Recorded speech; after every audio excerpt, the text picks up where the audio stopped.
कालच पिझ्झा खाल्ला, आज वजन काट्यावर +1 किलो का? जंक फूड ताबडतोब वजन वाढ. पण खरे कारण काय आहे? फक्त एका रात्रीच्या जंकमुळे स्केलवर आकडा वाढतो. जाणून घ्या सायन्स. तुम्ही एक दिवस पिझ्झा, बर्गर, फ्राईज खाल्लात आणि दुसऱ्या दिवशी वजन 1-2 किलोने वाढलेलं दिसतं का? घाबरू नका, हे कायमचं फॅट नाही. पाणी धरणे, वॉटर रिटेन्शन.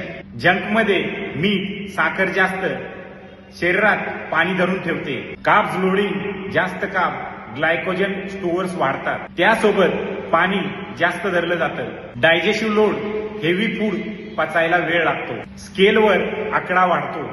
जंक खाल्ल्या दुसऱ्या दिवशी जास्त पाणी प्या, 3-4 लिटर. हलकं चालणे, वर्कआउट करा. दुसरा दिवस क्लीन इटिंग ठेवा. वजन दररोज मोजा, पण पॅनिक करू नका. जंक डे नंतर वजन वाढलं का? कमेंटमध्ये येस लिहा. पुढच्या चीट मीलला हा व्हिडिओ आठवा आणि घाबरू नका. हेल्दी टिप्ससाठी फॉलो करायला विसरू नका.